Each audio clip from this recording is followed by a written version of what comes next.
It only took a moment for me to be trapped within the memories I'm sure he'd revisit. A truth I wanted to tell but knew he never admit to it. He wrote me into a chapter of his story while soiling the pages of my entire book. With a permanent marker, each sentence of him bled into every subject and no eraser took. I carried him into a multitude of my tomorrows because not a single yesterday could support the fall of a man realizing the fingerprints of another left deeper impressions after all. He still hurt as he did on that day when that man used his hand to molest a boy's innocence away. I learned to forgive him, even though I never heard him ask. They lied when they said the freedom was in the letting go of the comfort found in the grudge I'd often bask.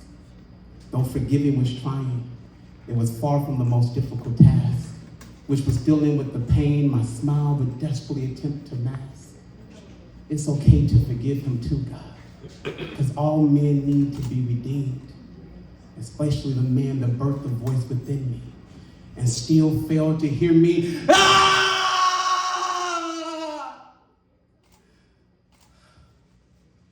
Scream from the inside.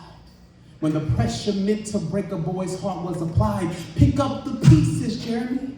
Yeah, I tried. However, collecting what is scattered inside doesn't come with a guide, at least one that instructs a man with a heart where a broken boy still abides. Pick up the pieces, Jeremy. I told you, I tried. However, the pieces are sharp because deep on the side where hurt and healing collide. Besides, society doesn't offer a man the space to break. They'd rather see him break others by the pieces of him his trauma would often penetrate. But who are they to create? A prison built by toxic masculinity that imprisons every man that dares give voice to the trauma their heart just couldn't take.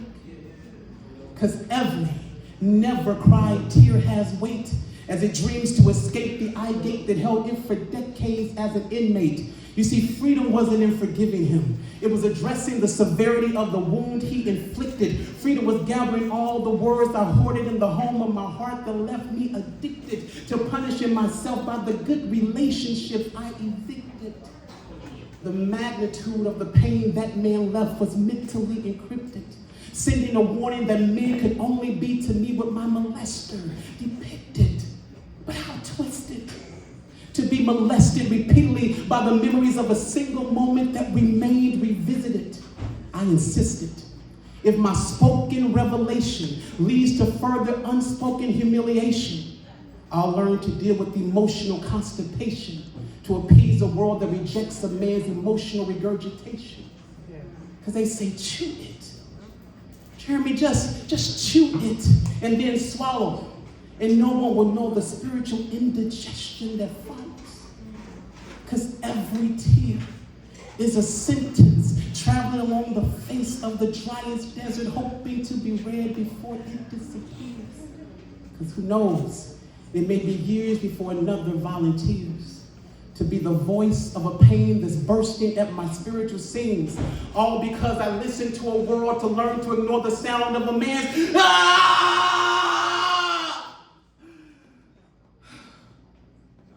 scream. From the outside too. Yeah, stuff happens and maybe it's supposed to assist in defining you. Resilience has become my new favorite word, but it does not eclipse the word of God. It tells me he sees through this warrior's facade. Because when I finally brought my pain to his throne, my scream, it took on a different tone. I no longer had to be the harvest from the seeds another man had sown, and I made this known.